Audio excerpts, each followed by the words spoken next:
Hello class and welcome to today's lecture. In this lecture we're going to be talking about employee performance rating systems and the outcomes of those. So it's important to note that when it comes to the performance appraisal process that it involves multiple people and multiple entities. So specifically there are three different people or entities that are involved. One would be the hiring manager or the first line manager. This is the person to whom the employee reports to. The employee, him or herself, is involved, and also the HR department. I want to quickly draw some distinctions between the three different entities and their roles. So one, the employee is the person who is actually doing the work and that's going to be appraised or evaluated. Their job is to do the best job they can doing the work, and then listen to feedback of the evaluation and try to find ways to do better or to continue doing things that they're doing well and performing well on.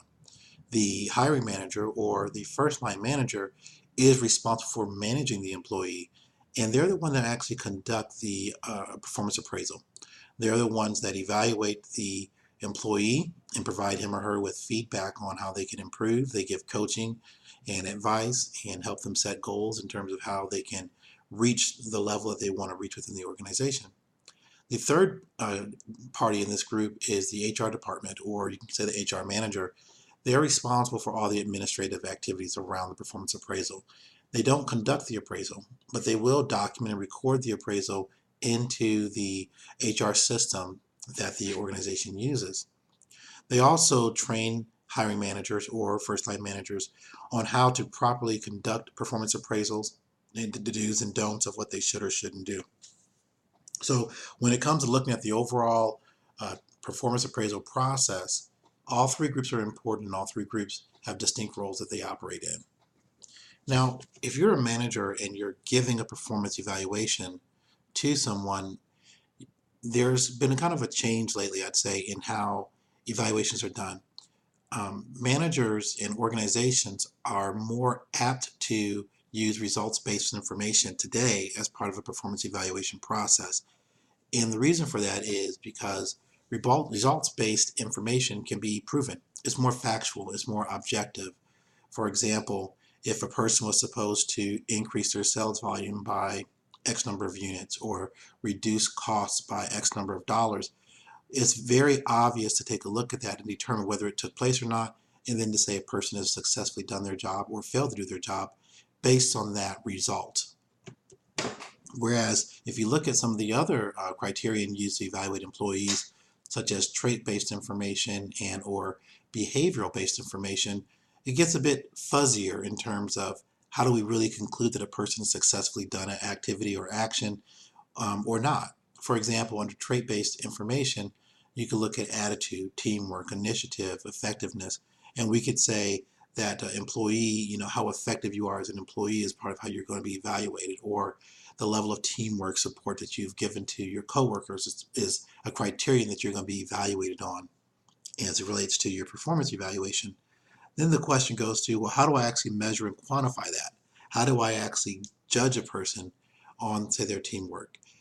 They may believe that they're performing at the highest levels of teamwork, whereas as a manager, I'm looking at it and saying that, you're just doing the average or bare minimum. It's very subjective. And as you move from that less useful end of this slide to the more useful end of it, you'll see that the subjectiveness in terms of how we evaluate the criterion changes.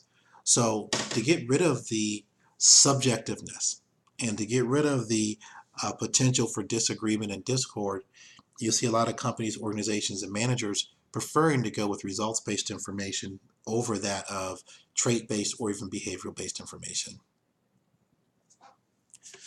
Documenting employees' performances is really important. There are multiple ways that this can be done.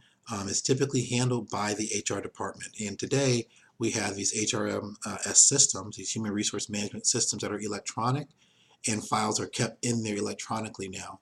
And oftentimes employees, particularly related to benefits, pay, and compensation, can log on and see that. Otherwise, some of the more personal or private files can be logged on and accessed by the hiring manager or the HR manager in terms of just tracking the employee's file. So perhaps the most common method to evaluate an employee's past year's work is the single rater performance. This is where we actually give a person a number. So we evaluate you on all the criteria that's outlined in the performance appraisal, and we sum it up in a number. Typically that number is 1 to 5. You can look at this slide here. It gives you a great idea of the scale that's used when evaluating employees. 1 being completely unsatisfactory, 5 being absolutely outstanding. 3 meaning that you met expectations. So I like to take some time to explain that many employees get upset because they receive 3s. A 3 means that you did your job and you did it properly. So you didn't exceed or do more than what your job required, nor did you do less than what your job required. You did exactly what your job requires, so you got a 3. Individuals, particularly those who are coming from a history of success in academia or in their schooling or other places, they're used to getting rewarded A's and B's. And they feel that an A or B is above average or above norm. But I want to kind of point out, when we're in the corporate world, an A is expected, and everyone should perform at an A. Everyone should get good grades and demonstrate competence on the exams and retain the bulk of the information taught, using it as an illustration. But everybody in the company should do their job. Therefore, you don't get rewarded extra above and beyond for simply doing your job. In fact, in order to get rewarded above and beyond, you need to do work above and beyond. So if you successfully did everything in your job and you did more, maybe you did someone else's job as well, or engaged in citizenship behaviors, you may get a 4. This means that you exceeded expectations. However, to get a 5, this is pretty rare. Typically only your top 10% get this rating. This is a person that not only did their job and exceeded expectations, but found some kind of way to go far above and beyond what's necessary. So we want to be clear on this scale that 5s are pretty rarely given out in corporate America. 1s likewise are very rare and typically means a person's on their way to being terminated. But 3 is the most common number that's given. Some companies, some managers, they have a ranking system where they'll actually rank employees from highest to lowest. There's some good things and some bad things about it. Some of the drawbacks is that it doesn't show the differences between employees. You may have one employee who's an absolute superstar and the other who's just basically doing his or her job, but by ranking them, they could actually be sitting next to each other. So you're not really showcasing the differences between the employees. It also implies that the lowest ranked employees are somehow unsatisfactory. But what if you have a team of all 5s, have a team of superstars? So the Justice League, for example. Just because you're not Superman, maybe you're Green Lantern, doesn't mean that you're somehow a sub-level superhero. Okay, so this is another problem. And it becomes unwielding process for the group if it's a large group. How do I rank everybody? So I manage a team of 50 or 60 people. How do I begin to actually manage to rank them all? Another concept when it comes to ranking is forced distribution.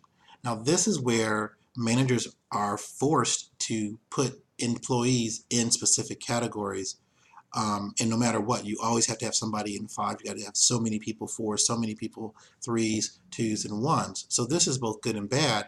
I'm not going to go over all the advantages and disadvantages for the sake of time, but you can take time to read that.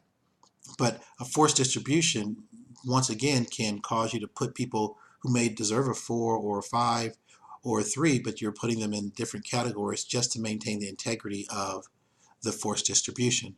So as this slide here illustrates, you may say 10% of your employees have to be unsatisfactory, 20% have to be below expectations, 40%, and so on. Well, what if everybody did their job correctly? Maybe you have all 3s and maybe 1 or 2 4s and 1 5. Well, you have to put somebody in that 2 or 1 category, which is a bit unfair. That wraps it up for this lecture. If you have any questions, I encourage you to email me. Thank you very much and have a good day.